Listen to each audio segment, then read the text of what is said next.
All right. Hello, Bessi. Thank you for joining my channel this afternoon. Before we go into our main interview, I would like to do some little icebreaker, and it's called Would You Rather? Number one, would you rather stay home or go out on the weekends? Before COVID, I would have said stay home. I've stayed home so much in the last few months, my answer would now be go out. All right.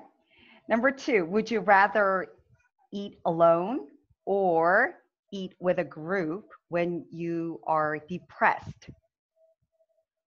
Definitely alone. Alone. Okay. Number three, would you rather do yoga or go for a run? A run. A run. Okay. Would you rather talk on the phone or write messages, including emails? Talk on the phone. Talk on the phone. All right. Number five, would you read a book or watch the YouTube? Ooh, the book. Read the book. Read the book. All right. Okay. Thank you for answering these would you rather questions. Please introduce yourself to the viewers briefly on your name, what you do, your current location, and anything else that would describe you. Oh. So I'm Bessi Graham. I live and am based in Melbourne, Australia. And my work really focuses on working with entrepreneurs and intrapreneurs who find themselves at a moment of big change where they don't really know what to do next. So that can take a whole bunch of different shapes. It can be strategy work, it can be business modeling, financial modeling, figuring out what the impact of the organization is. Because the common theme across all of the work that I do is helping people figure out how do you do good and make money in the same business model. So bringing those things together and allowing us to really bring our whole selves to work and not feel like when we're at work, we're just making money, but it's not about our passion or values, but bringing those worlds together. All right, thank you. And we are now currently going through this pandemic called COVID-19, and it's affecting everybody's life all throughout the world. How is the COVID-19 situation at your country now, and what are the changes that are being made or some current measures that are being taken? So it's interesting because I think if we look at Australia as a whole, I think actually the response has been really good and the current situation is in a good position. So at a whole, in terms of Australia, there's around 25,000 cases have been in the mix and 570 deaths is sort of the statistics of what it looks like. And that's in a country with about a 25 million population. So I think there's probably two factors that have been really great with how we've responded as a country to COVID. One is that in terms of on the political scene, both the different sides of politics have really come together and had quite a united front of how they have engaged and responded to COVID. And I think that has been really helpful. And also where you often, particularly around the world at the moment, see just lots of fighting and focus on what the differences are and different political views really being at each other's throats, I suppose, in quite aggressive ways. I think it's been impressive to see our politicians really come together, federal and state level, working together to try to have the best outcome and protect people, keep people safe. So I think that's the first aspect that's been really good at a nation level. The other benefit that we have in Australia is, as a big island, we have the ability to be quite strict about our borders and therefore come up with solutions and try to deal with this pandemic within our own borders without sort of the unexpected infiltration from other countries. So I think that has also played a part in Australia being able to have a pretty good response.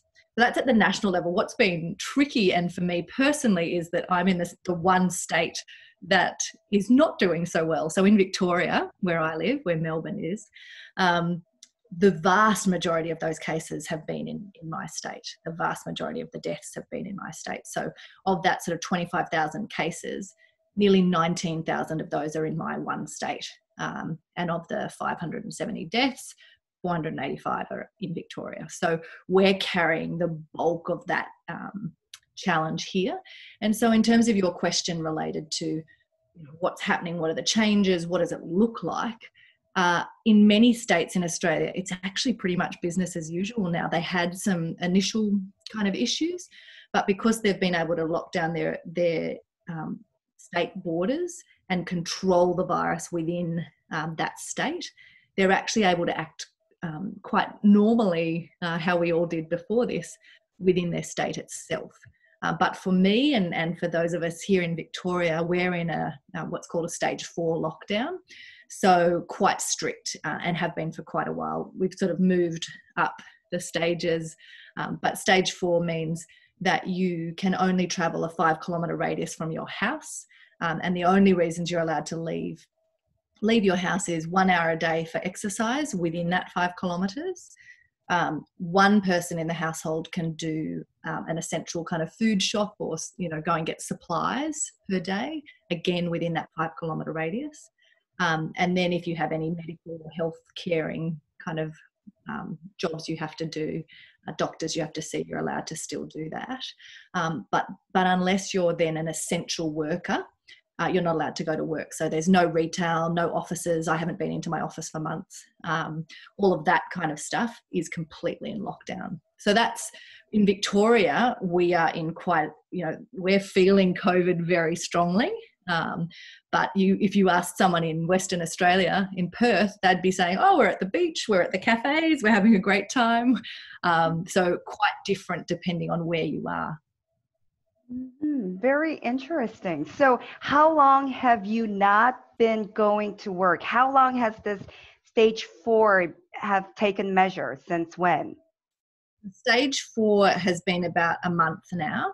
Stage 3, I was only going into the office once a week for essential meetings, because you weren't allowed to, it wasn't sort of just business as usual. So it's probably been about 3.5 months that we've been in really kind of either stage 3 or stage 4. Yeah. What about the kids? Do they go to school?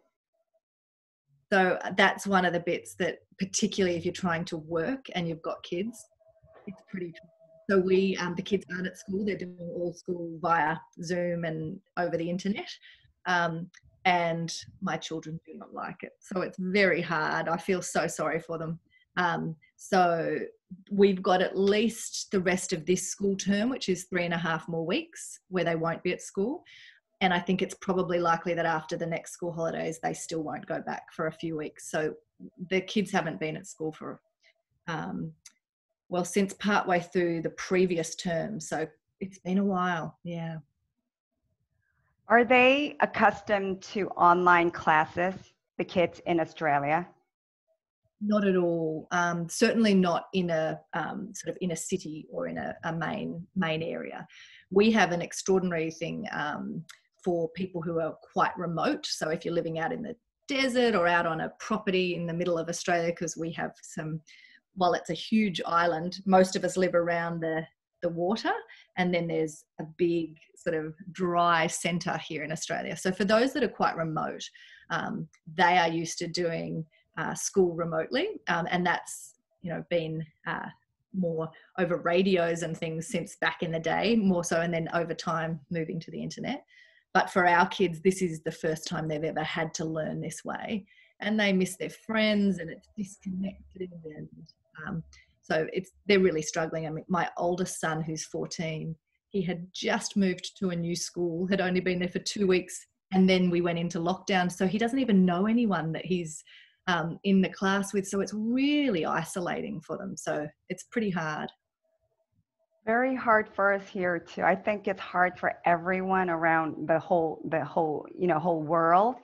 And one thing that you mentioned was it's very hard to look after the kids while you're working at the same time. Or maybe some essential workers like doctors, nurses, they have to go to work and leave their kids at home because they have to do their online courses. What do you think should change, or what are some ideas that you have through your experience, something good tips for working moms and the online students that are taking online courses? So I think, I mean, the first piece that I would say, and it's been really interesting watching in newspapers and on the news itself, that the question is often framed in the same way that you just framed it. It's about like how do working mums look after the kids. And I think the first piece is that unless you're in a single parent household, it's the responsibility of both parents to juggle this. And it's only made more difficult for women, and it only continues to make it difficult for women to progress and be promoted in their roles at work and be taken seriously at work if they are now burdened with all of the additional responsibilities at home and of trying to help their kids with navigating this very new space of homeschooling over the internet. So I think the first thing would be that it has to be an equal partnership. So if you have a partner, then they need to be equally involved with trying to help the kids. I think that's really important.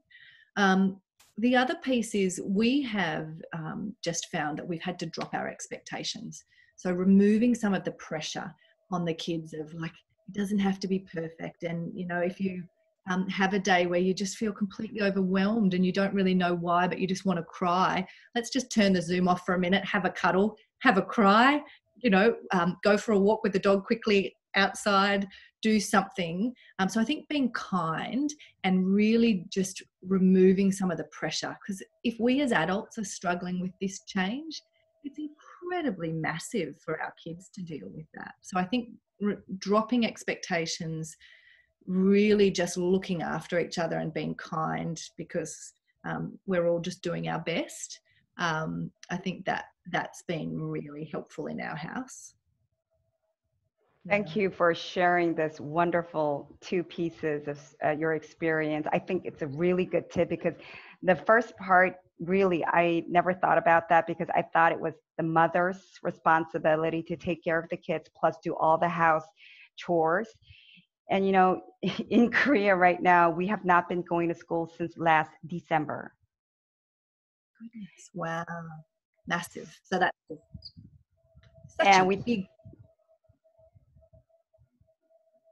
And we thought it would be over in March and then in April, and then we thought summer would be better. And then now, yesterday we saw almost over 400 cases. So second storm, the wave is coming back again. And we have now closed down the schools till September 11th again. So we don't know when the schools will be opened. And I think this is one of the biggest change, that we have never thought that students won't be able to go to schools, and everything is changing into online courses. And I don't know how this will be a good acceleration or give the kids passion for education. But I think you mentioned a very nice word of advice, saying that lower the expectation. It doesn't have to be perfect, because we are in the situation of getting accustomed to it, right? Yes. Do you have anything more? Yeah, well, I think along those same lines, you were talking about, you know, just this, which parts of this might accelerate or be having some positive impacts on kids' learning. One of the pieces that we just don't know is when you've just always had school being that you're sitting in a classroom and there's a teacher teaching you. That has been our experience of education. I heard a beautiful story from a colleague the other day where her child at dinner said, "Oh my goodness, I've been in the same class as, let's call this little girl Jenny, with Jenny for like 5 years now, and I've never heard her speak. But on the Zoom, she talks all the time." and she answers all the questions. And it was this interesting thing where when I talked to my colleague, I was saying, isn't that interesting that obviously in the classroom, this little girl was always overwhelmed and a bit scared to speak up or answer a question. But she feels she's sitting at home, she's by herself, and suddenly she's actively participating. And so while my kids aren't liking the distance learning, for other children, it might actually bring them kind of just, they find their confidence and they learn to engage in a classroom in a different way. So I think we will find interesting aspects that it will suit some people and not other people. And then we've just got to, if we go back to kind of what we used to think was normal education, I would love to see teachers starting to go, that's interesting. Jenny seemed to respond better this way. How do we get her to engage in the class now that we're back in the classroom? So I think there will be some parents who will have a really wonderful experience of this change, and some kids that will love it. And for others, it'll be a struggle. Thank you so much. That was a very beautiful story, by the way. I've never thought about that. So you're saying that it could be more of an interest for individual person to be engaged? Yes, I think that's a very, very nice experience of Zoom and the pros for online classes, because I thought many people didn't like online classes because sitting in front of a computer, you get very bored and you need eye contact, you need the breathing atmosphere, you need the warmth, but sitting in front of the technology. But it hurts to acknowledge this, but everything now needs to go on technology, even the products, the services, because it's an untact, not contact. So how are you preparing, or your company is preparing for this, never lasting pandemic that, we never know what stage we will go on. It might be just everything gets shut down, and how do we live from this with coronavirus? So what are some changes in your personal life, and then the things or the changes that you think are necessary in the future? There's a few bits, I suppose, if I start with the personal kind of aspects, there's a few things that I'm conscious of that have changed as a result of COVID-19, and that I think I will be more conscious of now as we move forward, whatever that looks like. Because as you said, it may actually be years before we can travel internationally again like we used to. We just don't know. But the two kind of pieces I think that stand out the most for me personally are that I am much more conscious of the freedom that I had before. So it's this interesting piece, I answered in your would you rather questions. Usually I wouldn't go out on the weekend. We're a house full of introverts. We like being at home. We like the quietness. And if I've had a big week at work, it's actually nice just to be quiet. What I'm actually missing and really want to make the most of the fact that I could just go out into the city at night and have some drinks with my husband, or go for a walk by the river, or those things that I suppose I just went, oh yeah, I could do that, but I don't want to. I'm more conscious of that now. So I am looking forward to the opportunity to be able to embrace that freedom more. I think I took it for granted. So that's, I think, a positive thing. And the other positive thing on the personal level is that for work, I usually travel a lot. I'm overseas, or I'm, interstate on a very regular basis. And I loved that. And I like a challenge, and I love working, and I love what I do.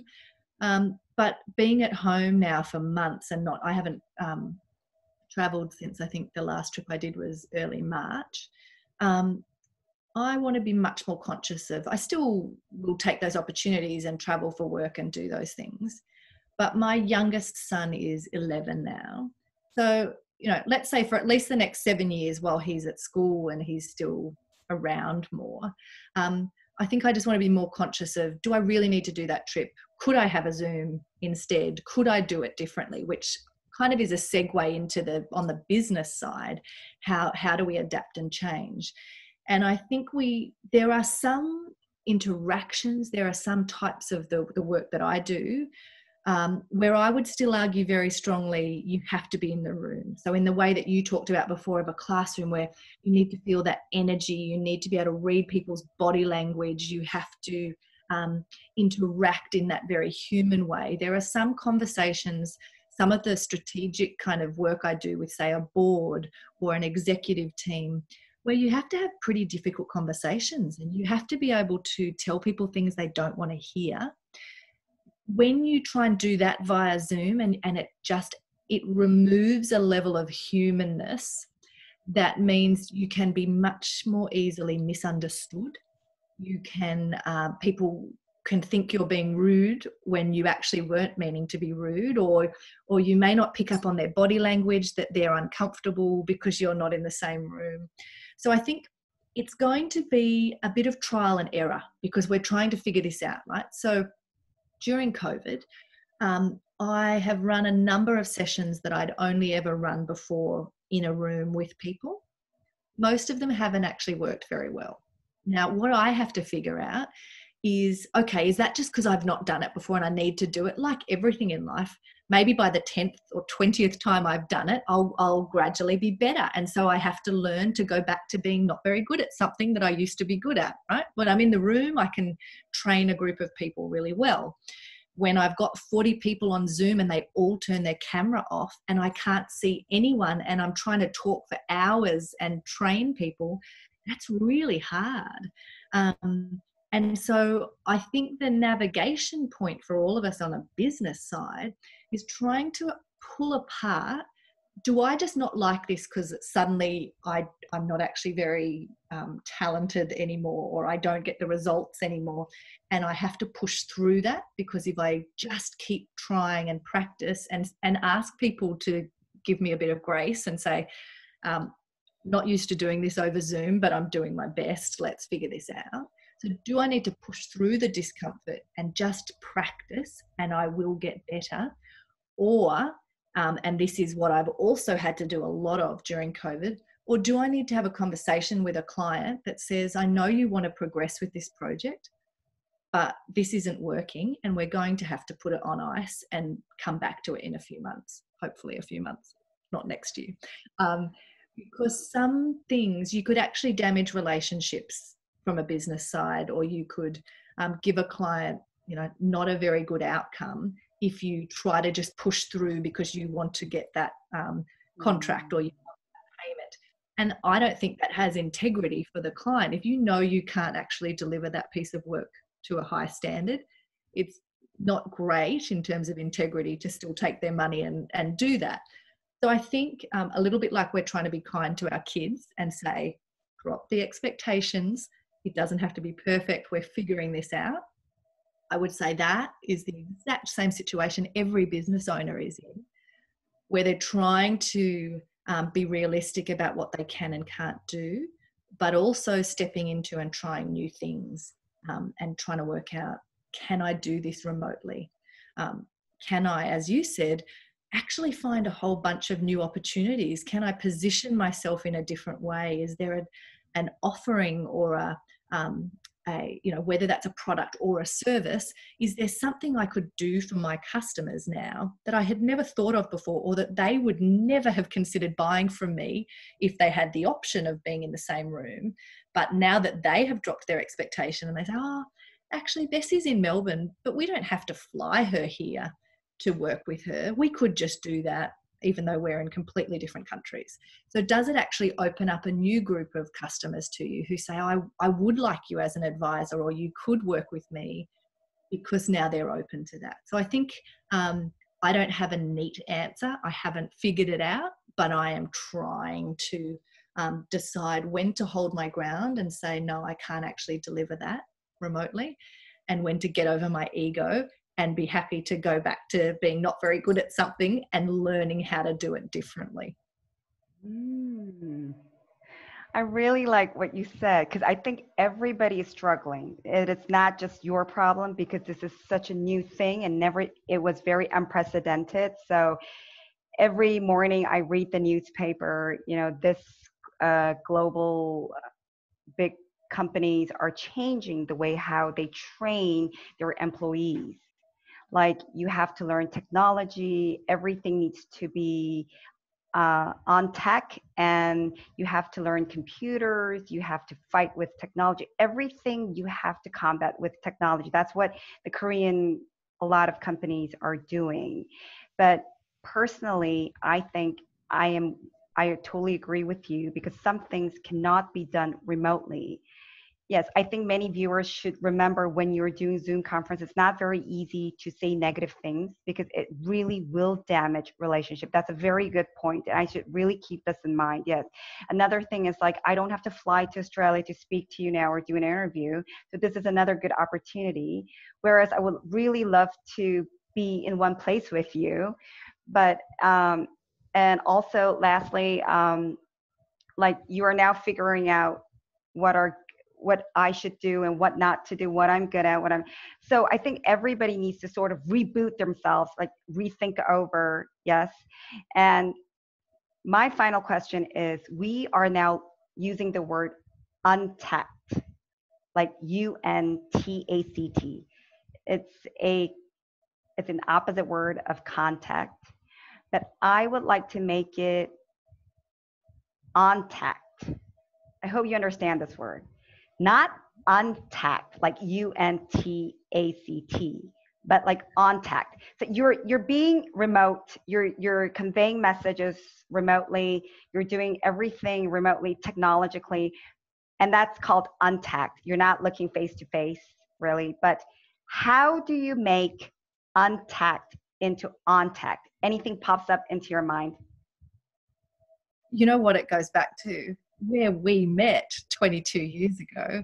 I think that idea and switching it to being on, not un, would have to do with being present, right? So it's one of the very easy things to do, especially on Zoom, if you turn your camera off, is to not really be present, right? So the person's talking or training, and you're doing the washing up, or you're quickly, you've put it on mute and turned your camera off, so you're actually helping the kids or doing 15 other things, and you are not present.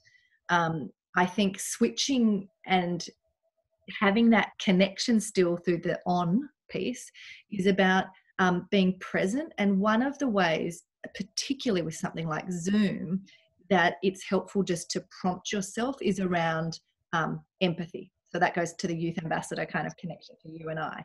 And it's about saying, if this person is trying to do a presentation or do some training, and even if they have done it a million times before, so even if they're not struggling, it's going to be pretty hard for them if I'm not looking at them and engaging and giving some of those cues that they would have got if we were in the same room. So when you talk, if someone just gives you a smile or nods their head when you say something, it's that encouragement that goes, you're listening, I'm on the mark, because without any kind of feedback, it's very difficult. So I would say that purely to flip that, it's about being conscious and having empathy for whoever you're interacting with, and then making that conscious effort to be present. Because if we're present and we actually connect with each other, I agree with you. I'd much prefer it if you and I were sitting in the same room, but I can leave this conversation not feeling like, oh, that was another Zoom. I'm spending all day on Zoom. But I can feel like we actually had a connection. That is possible. Wow, that's such a good answer. Thank you, Bessi. Empathy and being conscious. And the last one that starts with a P was? Being present. I just wanted to hear that once more from you. Being present. I think you should write a book about it, Bessi. Being present. That really just blew my mind off. And can you just say that once more? What is the best tip right now in COVID-19? Around the being present piece, you want me to just go to that? Yeah. So I think it's the connection piece will come for each of us in this time if we can consciously choose to be present in whatever the conversation or interaction is that we're having right now. Wow, this is great. Empathy and most of all, being present. I think that's life's motto. It should be life's motto, whether whether we have COVID-19 or not. And if we go back after this chaos, I'm sure there's going to be some unity and there's going to be some rules that are newly formed. But even after this whole pandemic or this big chaos, we should go back to being present in life. Yes, trying to have more empathy, be focused, be conscious of the other person, or try to listen more. I think thank you so much for your valuable time and your words. Really, you know, that you're my first interviewee. I'm going to do a relay with many of the people around the world, whether he or she is a dad or a mom, a single person, a professor with, you know, teaching at universities, or people like you, CEOs of a great enterprise, or a non-working mom. And we're going to have a variety of people from all around the world. And we would like to get some aspects of, you know, how we should prepare or how we should live the righteous life at this time. Do you have any other last words that you want to convey to our viewers? Just to thank you, because I think creating platforms like this and having really important conversations that are positive, because there's so much information out there that we can be overwhelmed by.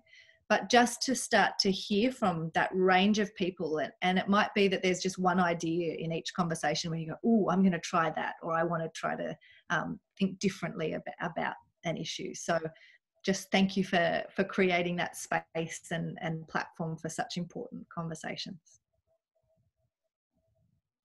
Thank you so much. And I hope all the viewers would try to be present, conscious, and have empathy. Thank you, Bessi. I hope to have you again next time. After maybe a year later, we'll see what happens.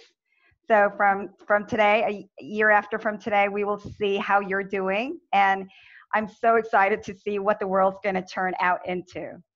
Yeah, so that's quite an excitement that I have till next August. And hopefully, I'll see you in 2 or 3 years face to face without a mask. Yes, for a big hug. Lovely. See you again. Bye. Thank you.